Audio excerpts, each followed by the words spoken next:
राधे राधे।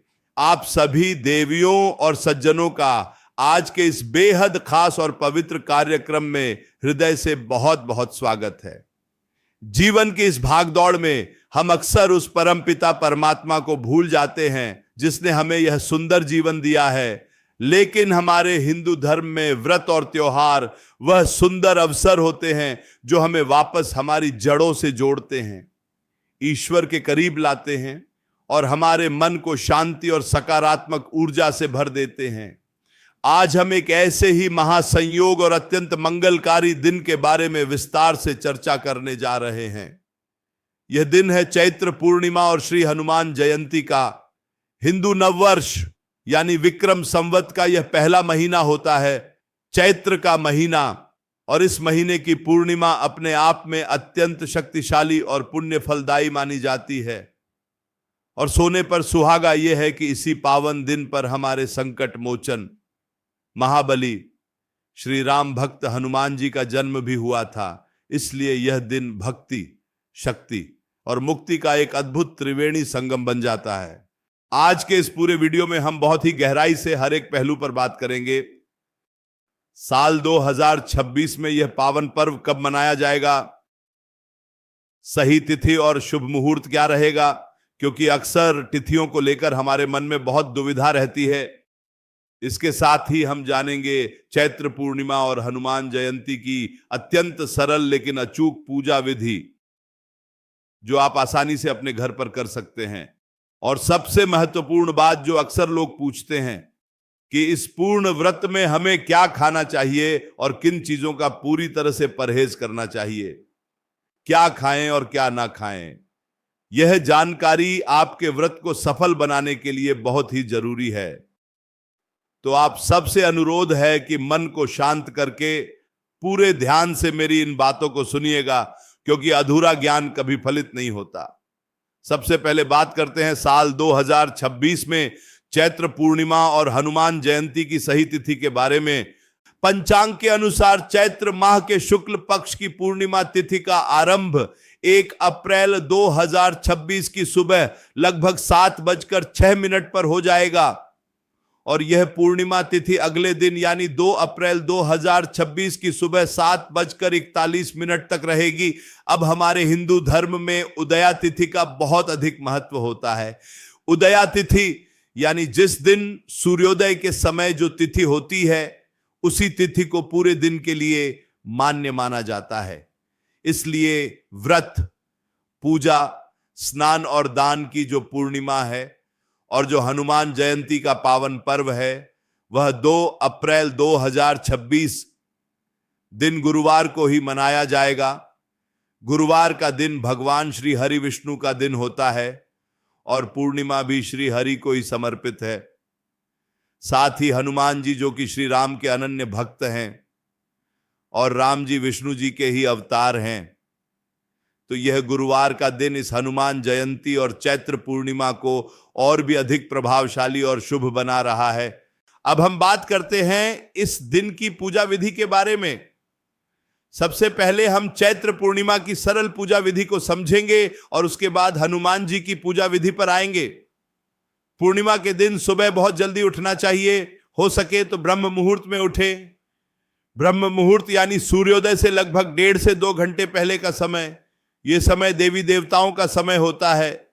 इस समय वातावरण में एक अद्भुत सकारात्मक ऊर्जा होती है। उठने के बाद सबसे पहले अपने दोनों हाथों के दर्शन करें और अपनी धरती माता को प्रणाम करें। इसके बाद अपने घर की साफ सफाई करें और नित्य कर्मों से निवृत्त होकर स्नान करें। पूर्णिमा के दिन किसी पवित्र नदी में स्नान करने का बहुत महत्व है, लेकिन अगर आप नदी तक नहीं जा सकते तो कोई बात नहीं, आप अपने घर पर ही नहाने के पानी में थोड़ा सा गंगा जल मिला लें। ऐसा करने से आपको पवित्र नदी में स्नान करने के बराबर ही पुण्य प्राप्त होगा। स्नान करते समय मन ही मन पवित्र नदियों का ध्यान करें। स्नान के बाद स्वच्छ और धुले हुए वस्त्र धारण करें। पूर्णिमा के दिन सफेद या पीले रंग के वस्त्र पहनना बहुत ही शुभ माना जाता है। इसके बाद अपने घर के मंदिर में जाएं।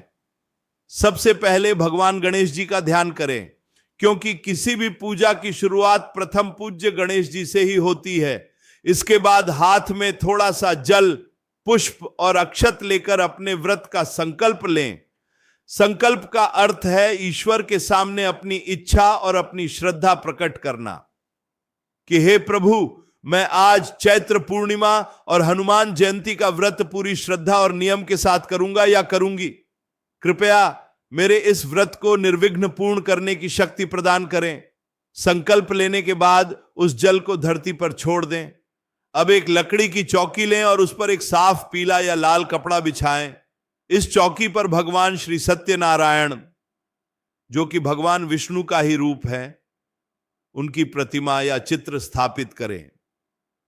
साथ ही भगवान श्री राम, माता सीता और महाबली हनुमान जी की प्रतिमा भी स्थापित करें। सबसे पहले सभी देवी देवताओं को जल के छींटे देकर स्नान कराएं। भगवान विष्णु को चंदन का तिलक लगाएं।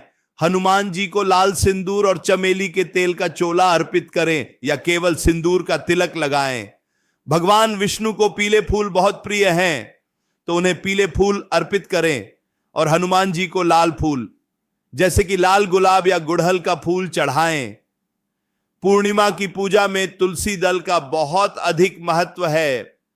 बिना तुलसी के भगवान विष्णु कोई भी भोग स्वीकार नहीं करते, इसलिए भगवान सत्यनारायण के भोग में तुलसी पत्र जरूर रखें। हनुमान जी को भी तुलसी बहुत प्रिय है, क्योंकि एक बार जब माता सीता हनुमान जी को भोजन करा रही थी तो उनका पेट भर ही नहीं रहा था। तब माता सीता ने राम जी के कहने पर एक तुलसी का पत्ता उन्हें दिया था, जिसे खाते ही हनुमान जी तृप्त हो गए थे। इसीलिए हनुमान जी को भी तुलसी की माला या तुलसी पत्र जरूर अर्पित करें। इसके बाद भगवान विष्णु को पीले फलों का, मिठाइयों का और पंचामृत का भोग लगाएं। पंचामृत दूध, दही, घी, शहद और शक्कर को मिलाकर बनाया जाता है। हनुमान जी को आप बूंदी, बेसन के लड्डू या गुड़ और चने का भोग लगा सकते हैं, यह उन्हें अत्यंत प्रिय है। इसके बाद घी का दीपक जलाएं, धूप बत्ती जलाएं और बहुत ही प्रेम और शांति के साथ बैठकर भगवान सत्यनारायण की व्रत कथा पढ़ें या सुने। कथा सुनने के बाद हनुमान चालीसा का पाठ करें। अगर समय हो तो सुंदर कांड या बजरंग बाण का पाठ भी कर सकते हैं। पाठ पूरा होने के बाद भगवान की आरती करें। सबसे पहले गणेश जी की, फिर विष्णु जी की और अंत में हनुमान जी की आरती गाएं। आरती के बाद भगवान से अपनी भूल चूक के लिए क्षमा मांगें और पूरे परिवार के साथ प्रसाद ग्रहण करें। पूर्णिमा के दिन शाम के समय चंद्रदेव की पूजा का भी बहुत अधिक महत्व है। जब रात को चंद्रमा आकाश में उदित हो जाए तो एक चांदी के या मिट्टी के कलश में शुद्ध जल लें। उसमें थोड़ा सा कच्चा दूध, सफेद फूल, थोड़े से अक्षत यानी साबुत चावल और थोड़ी सी चीनी मिला लें। फिर चंद्रमा के दर्शन करते हुए उन्हें यह अर्घ्य प्रदान करें। अर्घ्य देते समय चंद्रदेव के मंत्रों का मन ही मन जाप करें। चंद्रमा को मन का कारक माना जाता है। पूर्णिमा के दिन चंद्रमा अपनी 16 कलाओं से पूर्ण होता है। चंद्रमा की पूजा करने से मानसिक शांति मिलती है, तनाव दूर होता है और घर में सुख समृद्धि का वास होता है। जिन लोगों को बहुत अधिक गुस्सा आता है या जिनका मन बहुत चंचल रहता है, उन्हें पूर्णिमा के दिन चंद्रदेव की पूजा अवश्य करनी चाहिए। चलिए अब हम उस सबसे महत्वपूर्ण विषय पर आते हैं जिसका आप सभी को इंतजार था कि इस पूर्ण व्रत में हमें क्या खाना चाहिए और किन चीजों का पूरी तरह से परहेज करना चाहिए। व्रत का अर्थ केवल भूखा रहना नहीं होता है। व्रत का अर्थ है अपने शरीर, अपने मन और अपनी आत्मा को शुद्ध करना। जब हम व्रत करते हैं तो हमारी पाचन शक्ति को आराम मिलता है और हमारा शरीर अंदर से खुद को साफ करता है। इसलिए व्रत के दौरान हमें ऐसा भोजन करना चाहिए जो सात्विक हो, पचने में बहुत हल्का हो और जो हमारे मन में शांति और सकारात्मकता लेकर आए। सबसे पहले हम बात करेंगे कि व्रत में आपको क्या खाना चाहिए। व्रत के दौरान फलाहार करना सबसे उत्तम माना जाता है। फलाहार यानी फलों का आहार। आप दिन भर में सेब, केला, पपीता, संतरा, अंगूर, तरबूज, खरबूजा जैसे कोई भी ताजे और मौसमी फल खा सकते हैं। फलों में प्राकृतिक मिठास और बहुत सारा पानी होता है जो व्रत के दौरान आपके शरीर में ऊर्जा बनाए रखता है और पानी की कमी नहीं होने देता। फलों के अलावा आप दूध और दूध से बनी हुई सात्विक चीजों का सेवन कर सकते हैं। आप सुबह या शाम को 1 गिलास गाय का शुद्ध दूध पी सकते हैं। आप घर पर जमाया हुआ ताजा दही खा सकते हैं। दही की लस्सी या छाछ पी सकते हैं। अगर आप मीठा खाना पसंद करते हैं तो आप साबूदाने की खीर, मखाने की खीर या लौकी की खीर बनाकर खा सकते हैं। व्रत में मेवों का यानी ड्राई फ्रूट्स का सेवन भी बहुत अच्छा रहता है। आप बादाम, काजू, किशमिश, अखरोट, पिस्ता और मखाने खा सकते हैं। मखाने व्रत में बहुत ऊर्जा देते हैं। आप थोड़े से घी में मखानों को भूनकर उनमें सेंधा, नमक और काली मिर्च मिलाकर खा सकते हैं। यह एक बहुत ही अच्छा और हल्का नाश्ता है।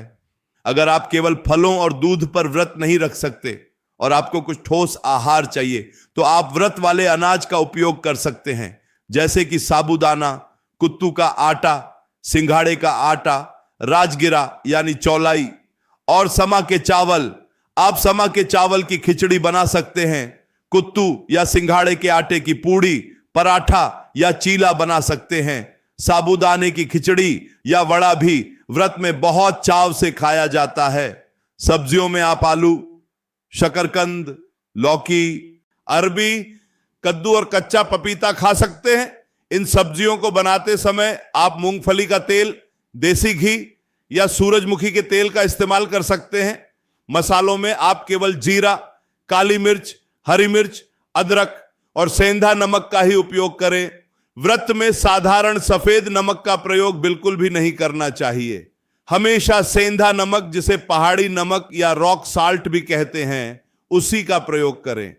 अब हम बहुत गहराई से जानेंगे कि व्रत में हमें क्या नहीं खाना चाहिए और किन चीजों से हमें पूरी तरह से दूर रहना चाहिए। यह जानना बहुत जरूरी है, क्योंकि अगर हम व्रत के नियमों का पालन नहीं करते तो हमारा व्रत खंडित हो सकता है और हमें उसका पूरा पुण्य प्राप्त नहीं होता। सबसे पहली और सबसे महत्वपूर्ण बात, व्रत के दिन किसी भी प्रकार के तामसिक भोजन का सेवन पूर्णतः वर्जित है। तामसिक भोजन वह होता है जो हमारे शरीर में आलस, क्रोध और नकारात्मकता पैदा करता है। इसलिए व्रत के दिन घर में मांस, उससे मछली, अंडा या किसी भी प्रकार का मांसाहारी भोजन बिल्कुल नहीं बनना चाहिए और ना ही बाहर से लाना चाहिए। इसके साथ ही मदिरा यानी शराब या किसी भी प्रकार के नशे का सेवन भूलकर भी ना करें। यह आपके व्रत को ही नहीं बल्कि आपके पूरे जीवन को नष्ट कर सकता है। इसके बाद जो सबसे जरूरी परहेज है वह है प्याज और लहसुन का। प्याज और लहसुन को आयुर्वेद में तामसिक प्रवृत्ति का माना गया है। यह हमारे मन को चंचल करते हैं और कामुक विचारों को बढ़ाते हैं। इसीलिए जो लोग व्रत नहीं भी रख रहे हैं उन्हें भी पूर्णिमा और हनुमान जयंती के इस पवित्र दिन पर घर में प्याज और लहसुन का प्रयोग बिल्कुल नहीं करना चाहिए। इस दिन घर में बनने वाला साधारण भोजन भी बिना प्याज लहसुन के सात्विक तरीके से ही बनना चाहिए।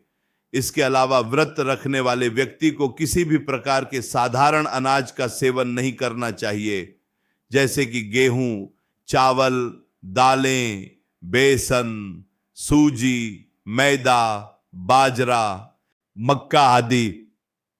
इन सभी अनाजों का सेवन व्रत में पूरी तरह से वर्जित होता है। साधारण नमक, हल्दी, राई, मेथी दाना, धनिया पाउडर, लाल मिर्च पाउडर और गरम मसाला जैसे मसालों का प्रयोग भी व्रत के खाने में नहीं किया जाता है। कुछ लोग व्रत में टमाटर खाते हैं और कुछ नहीं खाते। यह आपके पारिवारिक नियमों पर निर्भर करता है, लेकिन आमतौर पर व्रत में खट्टी चीजों से बचना चाहिए। बाहर का पैकेट बंद खाना, फास्ट फूड, बिस्कुट, नमकीन, चिप्स जिनमें साधारण नमक हो, इन सभी चीजों से व्रत में दूर रहना चाहिए। कई बार हम अनजाने में बाजार से ऐसी चीजें ले आते हैं जिन पर व्रत का लिखा होता है, लेकिन उनमें मिलावट हो सकती है। इसीलिए सबसे अच्छा यही है कि आप घर पर ही साफ सफाई से अपना फलाहार तैयार करें। भोजन के अलावा व्रत के कुछ और भी नियम होते हैं जिनका पालन करना बहुत आवश्यक है। व्रत का मतलब केवल पेट को खाली रखना नहीं है, बल्कि अपने विचारों को भी शुद्ध रखना है। व्रत के दिन किसी की निंदा ना करें, किसी के बारे में बुरा ना बोलें और ना ही बुरा सोचें, झूठ बोलने से बचें, क्रोध ना करें और किसी से वाद विवाद या झगड़ा ना करें। अपने मन को शांत रखें और ज्यादा से ज्यादा समय भगवान के स्मरण और उनके भजनों में बिताएं। व्रत वाले दिन में नहीं सोना चाहिए। ऐसा माना जाता है कि दिन में सोने से व्रत का फल कम हो जाता है। आप रात को ही आराम करें। ब्रह्मचर्य का पालन करना भी व्रत का एक अत्यंत महत्वपूर्ण नियम है। शारीरिक और मानसिक दोनों ही रूपों में पवित्रता बनाए रखें। जो महिलाएं मासिक धर्म से हैं वे व्रत रख सकती हैं, लेकिन उन्हें पूजा पाठ के सामान को या भगवान की मूर्ति को स्पर्श नहीं करना चाहिए। वे मानसिक रूप से भगवान का ध्यान कर सकती हैं और दूर बैठकर कथा सुन सकती है। मानसिक पूजा सबसे बड़ी पूजा मानी गई है, इसलिए मन में कोई भी संशय ना रखें। हनुमान जी की पूजा करते समय एक बात का विशेष ध्यान रखें। हनुमान जी बाल ब्रह्मचारी हैं, इसलिए महिलाएं हनुमान जी को जल चढ़ा सकती हैं, उनके सामने दीपक जला सकती हैं, लेकिन महिलाओं को हनुमान जी की मूर्ति को स्पर्श नहीं करना चाहिए और ना ही उन्हें सिंदूर या चोला चढ़ाना चाहिए। यह कार्य घर के पुरुष ही करें तो ज्यादा उत्तम है। महिलाएं दूर से ही उन्हें प्रणाम कर सकती हैं और उनकी स्तुति कर सकती हैं। अब मैं आपको व्रत खोलने के बारे में भी कुछ जरूरी बातें बताना चाहूंगी। जब आप अपना व्रत खोलें या जिसे व्रत का पारण कहते हैं, तो एकदम से बहुत भारी भोजन ना करें, क्योंकि दिन भर खाली रहने के बाद हमारा पाचन तंत्र थोड़ा धीमा हो जाता है। इसीलिए व्रत हमेशा हल्के भोजन या फलों से ही खोलना चाहिए। आप थोड़ा सा मीठा खाकर या भगवान का चरणामृत लेकर अपना व्रत खोल सकते हैं। उसके बाद आप हल्का सात्विक भोजन ग्रहण करें। चैत्र पूर्णिमा का दिन दान पुण्य करने के लिए भी बहुत श्रेष्ठ माना जाता है। इस दिन आप अपनी क्षमता के अनुसार अन्न, वस्त्र, जल या धन का दान किसी भी जरूरतमंद या ब्राह्मण को कर सकते हैं। गर्मियों का मौसम शुरू हो जाता है, इसलिए इस दिन घड़े का दान, जल का दान या पंखे का दान करना बहुत ही शुभ फलदायी माना गया है। दान करने से हमारे पुण्यों में वृद्धि होती है और हमारे पापों का नाश होता है। हनुमान जी को संकट मोचन कहा जाता है। वे अपने भक्तों के हर संकट को पल भर में दूर कर देते हैं। कलयुग में हनुमान जी ही एक ऐसे देवता हैं जो बहुत जल्दी प्रसन्न होते हैं और अपने भक्तों की पुकार सुनते हैं। यदि आपके जीवन में बहुत सी परेशानियां चल रही हैं, बीमारियों ने घेर रखा है या शत्रुओं का भय है, तो इस हनुमान जयंती पर पूरी श्रद्धा और विश्वास के साथ उनकी शरण में जाएं। हनुमान चालीसा की एक चौपाई है, संकट कटय मिटय सब पीरा, जो सुमिरय हनुमत बलबीरा, यानी जो भी हनुमान जी का स्मरण करता है उसके सारे संकट कट जाते हैं और सारी पीड़ा मिट जाती है। इसलिए इस पवित्र दिन पर अपने हृदय को ईर्ष्या, द्वेष और अहंकार से मुक्त करें।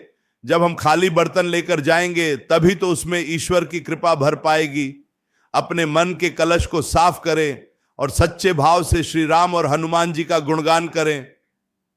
मुझे पूरी उम्मीद है कि आज की यह जानकारी आपके लिए बहुत ही उपयोगी साबित होगी और आप 2 अप्रैल 2026 को आने वाली इस चैत्र पूर्णिमा और हनुमान जयंती का पूरे विधि विधान से पालन कर पाएंगे। अगर आपको मेरी यह बातें, मेरे यह विचार अच्छे लगे हों तो इस वीडियो को अपने परिवार और दोस्तों के साथ जरूर साझा करें, ताकि वे भी इस ज्ञान का लाभ उठा सकें और सही तरीके से पूजा और व्रत कर सकें। आप सभी का जीवन मंगलमय हो। हनुमान जी की कृपा आप पर और आपके पूरे परिवार पर सदैव बनी रहे। आपके घर में सुख, शांति और समृद्धि का वास हो। इन्हीं शुभकामनाओं के साथ मैं आज आपसे विदा लेती हूं। फिर मिलेंगे एक नए विषय और नई जानकारी के साथ। तब तक के लिए अपना ख्याल रखें और मुस्कुराते रहें। प्रेम से बोलिए जय श्री राम, जय बजरंग बली, राधे राधे।